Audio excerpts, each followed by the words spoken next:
Hello, School Transportation Nation, back for another episode. I'm Tony Corpin, publisher and president of STN. This podcast brought to you by TransFinder, the leader in school bus routing. We have a great green tip from our friends at First Student. Mr. Ryan Gray is joining me. Ryan, welcome to the podcast. Hello, Tony. Hello, nation. Glad to be with you on this beautiful afternoon in Southern California. Although, Tony, it's getting a little bit nippy outside. Fall is definitely upon us.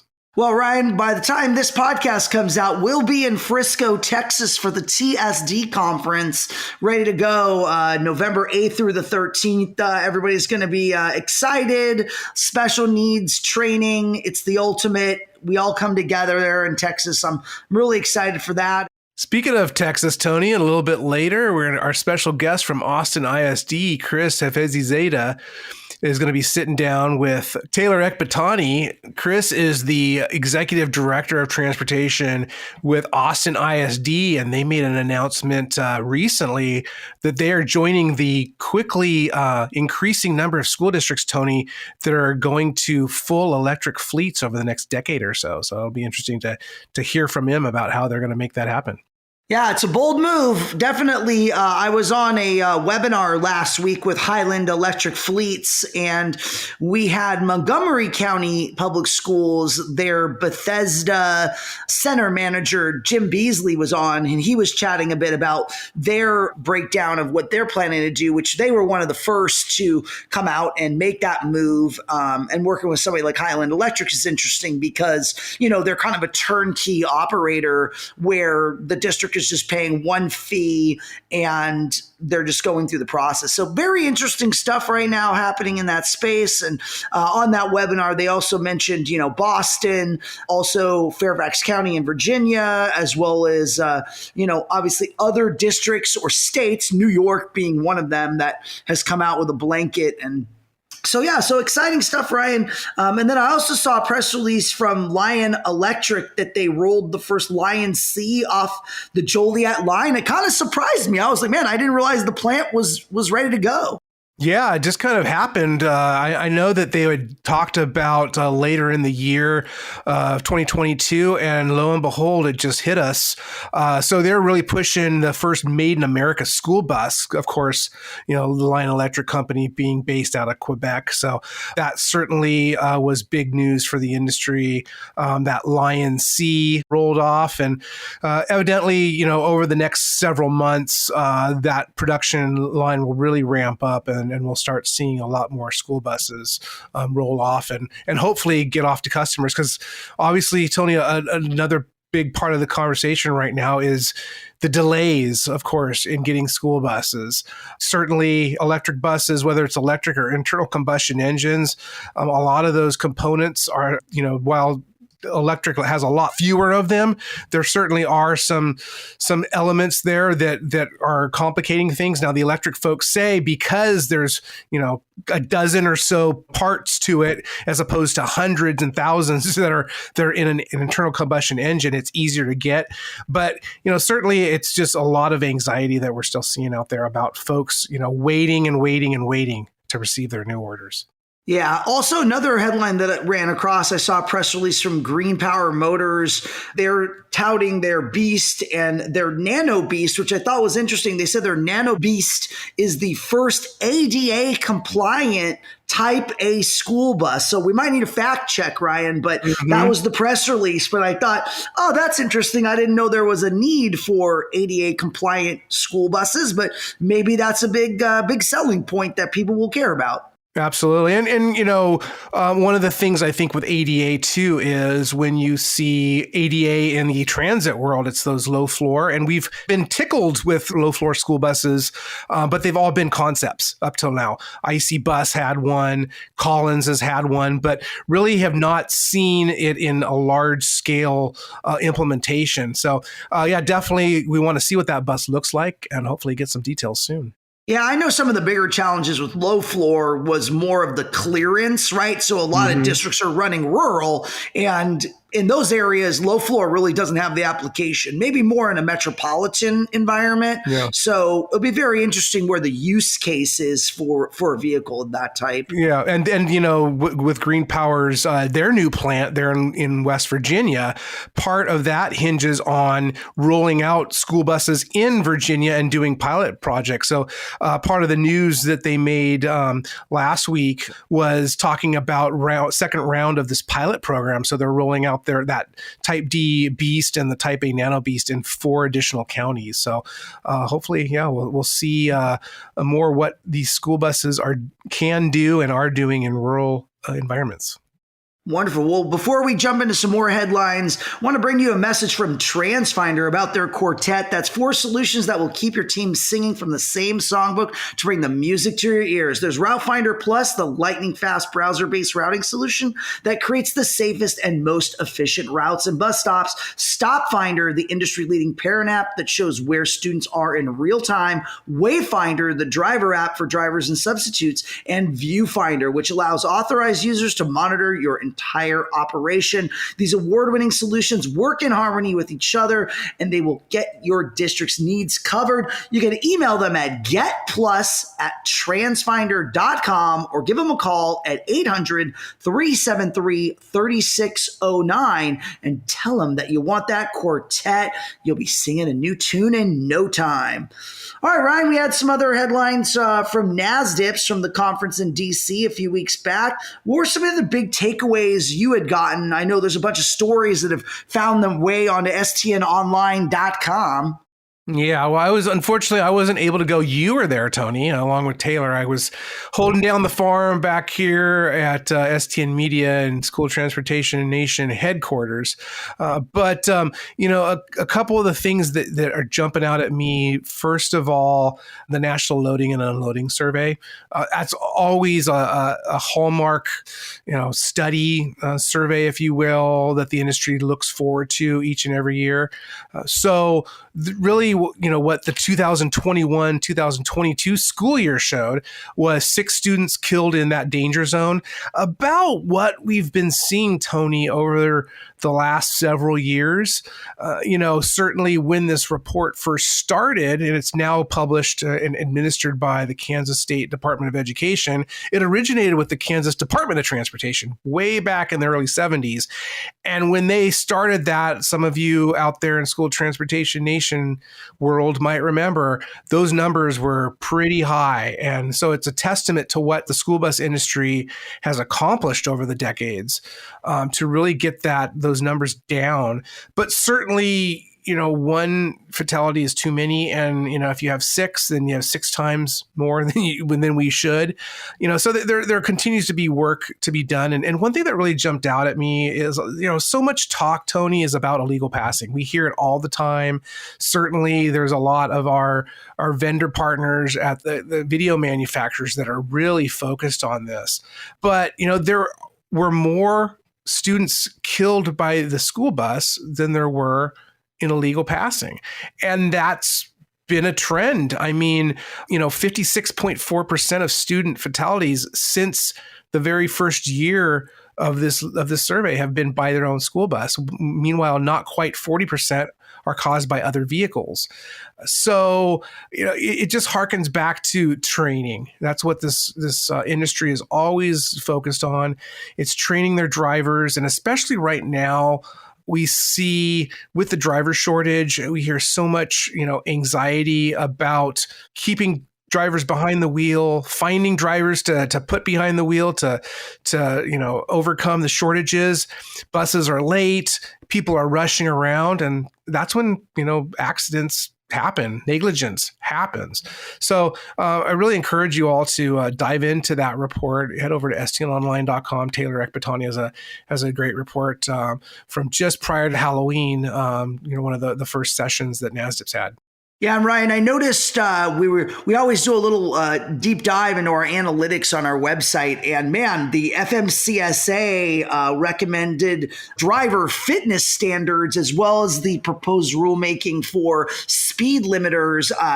At the time of this recording, we had over 29,000 page views on our website since Taylor Ekbatani had posted that story over on October 28th on the website. So that one is like burning up the internet in school transportation land. So guys, if you haven't read that story, head over to the website, stnonline.com. Check out that pending FMCSA notice of proposed rulemaking include driver fitness and speed limiters. That's a hot one right now on the STN website. Yeah, absolutely. And it's nothing new. I mean, we've heard of and seen these speed delimiters or limiters for years. It's curious to see really where this goes forward. Now, of course, FMCSA's Larry Miner, who's the associate administrator there, he announced that it's going to be a notice of proposed rulemaking that's going to be coming out in 2023 on those speed limiters. And certainly, school buses, yeah, they do travel at higher speeds now, especially when you get out more in the rural areas on the highways and state roads and whatnot. But still, much of school busing is around town, stop and go. 30, 35 miles per hour, maybe tops. And we also have so much technology now too. So it's one of those things that, obviously the feds feel by lumping in school buses along with all other commercial vehicles that any of the self-policing that's been done by this industry, and the industry's done a great job of that over the years because, yes, it's highly regulated, but, underfunded and so much falls just on the shoulders of the industry itself to kind of figure out best practices. So it'll be interesting to see what happens with that and what some of the public comments are going to be. Thanks, Ryan. Hey, one more thing I want to mention. November issue dropped. Guys, we have the STN 2022 Transportation Director of the Year, Jennifer Vobis from Clark County Unified School District there, Las Vegas. Special congrats to her and her team on that amazing award. There is a great article in the November issue highlighting all the good things that Jennifer is doing, as well as Clark County. If you'd like to learn more, guys, go to the stnonline.com website, click on that magazine section and read all about everything in the November issue. Good stuff. Great articles, Ryan, right? I hope so. All right, guys, before we go to the interview with Kris and Taylor, I want to bring you a green tip from our friends at First Student, the leader in student transportation. Guys, if you're one of the winners of the EPA's Clean School Bus Lottery, will you know where to go and start the process? Will you know if you have the right bus and battery for your geography and terrain? Do you know how to design your infrastructure? Have you talked to your public utility? First Student leads the way in school bus electrification with over 150 EVs deployed and more than 300 ordered. They have launched an EV consulting service to help school districts with assessments, partnering with utilities, total cost of ownership, and project management. You guys can learn more at electrification at firststudentinc.com. So email them at electrification@firststudentinc.com. All right, Taylor, take it away. All right, guys, welcome back to the nation. I have another amazing guest this week. We are here with Kris Hafezizadeh, the Executive Director of Transportation and Vehicle Services for Austin ISD. So hello, Kris. Welcome to the podcast. Good afternoon. Thanks for having me. And you said my name correctly, Kris Hafezizadeh. Thanks so much. Yeah, I was stressed, but I get it. My new last name I just got married is Ekbatani. So it's, spelled exactly how it's said. But yeah, Ekbatani throws people off. Yeah. Awesome. Well, thanks for being on. And I know we have a lot of big news coming out of Austin ISD. So let's just jump right into it. A little earlier in October, you guys announced to go all electric school buses by 2035. So, wow, first school district in Texas to make that announcement. Kind of talk me through that. Sure. Thanks so much for having me. Well, in Austin, we truly believe to, for a green city. So all entities, including our district, always move toward, that goal. What do we do? What can we do? Electric school buses idea, I started actually this idea about 5 years ago. How's it going to work, and things like that. Of course, everyone knows electric school buses cost 4 times higher than a regular diesel bus. So that's one of the big challenges for a lot of us, right? So what we were fortunate is part of our contingency fund from 2013, we wanted to do a pilot of 3 of them. We have already ordered them. We're going to receive those September 2023. Beside that, our trustees last month approved a resolution exactly what you said, by 2035, we go toward electric school buses. Again, we always want to get additional funding to purchase them, also for the charging stations, etc. Part of this, we applied for the EPA rebate that came out, and unfortunately, we did not get it. But that doesn't stop us. We're going to look at other opportunities that may be available out there to complete what our promise is. Again, pending additional funding and the resources. So that's where we are. We are hoping that truly helps our students' health and safety, and at the same time, our employees. Mm-hmm.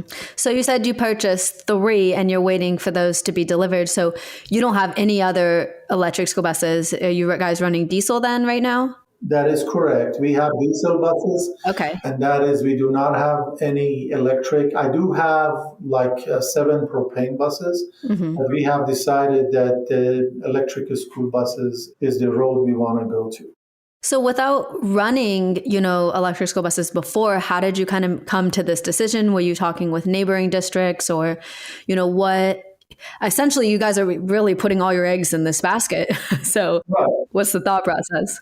Well, we do have a replacement plan, and we decided we wanted to make sure we are on the same page with our city and also transit authority and also many transportations around the nation, and going toward the electric school buses and also other vehicles that our city is doing, transit authority is doing. So our district decided to do the same thing. Now, with the electric school buses, the idea sounds new, but it's already been around the nation in many areas, many districts.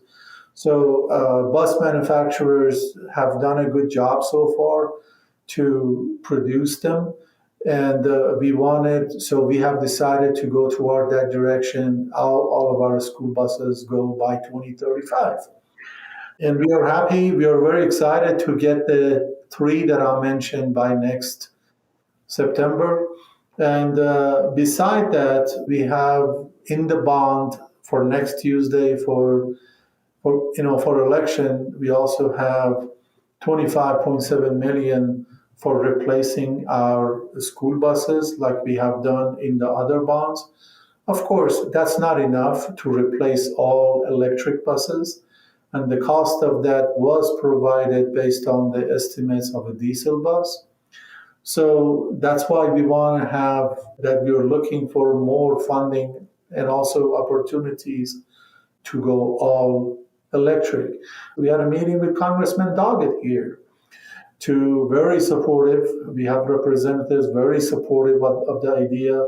Our community very supportive of the idea. So those are all the reasons that our board and superintendent decided, let's go for it. Okay. And then I know we have an article up at stnonline.com. So if you guys haven't, read that, definitely go check it out. But it breaks down kind of your benchmark. So by 2027, you want to have 50% of new school bus purchases be electric. So it's not like right out of the gate, you're going to have all these electric vehicles. There's kind of a progression to that. That is correct. Because beside that, you don't want to purchase 400 in the same year. Then you have issues when you got to replace them, you got to make sure they're replaced at the same time. So you stagger your replacement plan and you make your purchases based on that. And that's where we are at this time. Even having with the diesel buses, our average age of fleet is 5.4 years old. So we have a good fleet, but we do want any additional resources and fundings to be provided to make sure that we can meet our goal by 2035. And it's no easy task too for everyone. Austin ISD has 500 school buses, right? So it's definitely going to be a process. So I think setting those benchmarks is a great start to make sure this is achievable. Exactly. I mean, that will help us, but at the same time, it's not only about the school buses. We got to make sure about the charging station installations, where we're going to put them exactly on our bus terminals, because we have our bus terminals also part of renovations and or full modernization in this bond. So when one of the terminals is up for full modernization, we are going to add charging stations to it, so we are ready for the expansion for the future. Everything doesn't happen in 1 year or all at the same time. We also work with the Austin Energy here in Austin for the future. When we are expanding, we're more fleet. How can we, to consider the ideas of to get funds from the grid that we produce? And there is a tons of things that it's out there you can achieve with the electric school buses, and the city, Austin Energy, everyone is on the same page to help us to get there. So you mentioned, charging infrastructure. Where are you guys currently with that? Do you have any chargers on site, or have you kind of started that process? At our bus terminals, we do not, but we're going to put 4 charging stations at one of our bus terminals. We are able to do that without asking Austin Energy for additional power and things like that. So our construction management team are taking care of that. They have put out a procurement out there, RFP, and that vendor is going to go for our board approval on the agenda this month. And they will start the implementation and building of those charging stations in January. So the timeline of to be ready and everything, there is a lot of work involved with that. It's almost the same timeline matches when we receive our buses. And our construction management engineer that is in charge of this is working directly with the bus manufacturer that we are purchasing our bus to make sure everything matches correctly with the bus and charging station, which is a big thing. I've heard many districts had that issue. They purchased the bus, but the connection was not made to make sure the charging station is the correct one. Right. So there's a lot of thought that it's got to go into it. Right. Yep. Okay. And so with the school bus purchases, do you envision, or are you maybe preparing for any supply chain disruptions that may be causing, a delay in the school buses? Like a diesel bus, when we ordered it, we used to receive it within 6-7 months, because we only purchase new buses and we write the specs, what we want on them, different things, right? That is now 10 to 12 months. Okay. When we ordered our electric bus, they told us the same thing. It'll be about 10 to 12 months.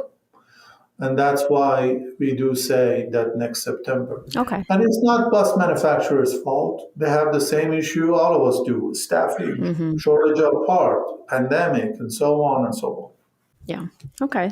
So in the meantime, are you preparing your mechanics, your school bus drivers for any additional training that they might need? That's part of it. That's part of the specs and contract that we put together with the bus manufacturer to provide the training, for the bus. And also, it's not only about mechanic. I mean, the buses come with a 5-year warranty on it, right? So it's also the driving of the electric school bus is different than a diesel bus. So you also got to make sure your drivers are ready for that as well. I've driven them. I've test driven them myself. They're pretty cool. You don't hear nothing. Anyway, we were excited with the whole 9 yards. So no pushback then from drivers. They're pretty supportive of it. I have not heard one single pushback from employee or public. The only thing I've heard is positive. That's great. We had a press conference. Actually, Congressman Doggett, our superintendent, and others were available. Capital Metro Transit Authority, they brought their bus. We had a press conference a couple of weeks ago at one of our bus terminals. We heard the same thing you all doing now. I've been on different news and they were like, wow, this is awesome. Thank you all. Thank you for doing this. Mm-hmm. Only positive so far. Right. And, the health benefits too, for not only the students, but the drivers as well. So I'm sure that's a huge everyone, push. The drivers, students, and also the public, and also our air quality in Austin. Yeah, we are good now. We can make it better. Mm-hmm. That's awesome. Yep. So before I let you go, what is some advice that you would give? There's a transportation director out there who wants these electric buses, or maybe they're unsure about the electric buses. What would you kind of say to them to ease their mind, or for them to start this process? Do your homework. Do your homework correctly.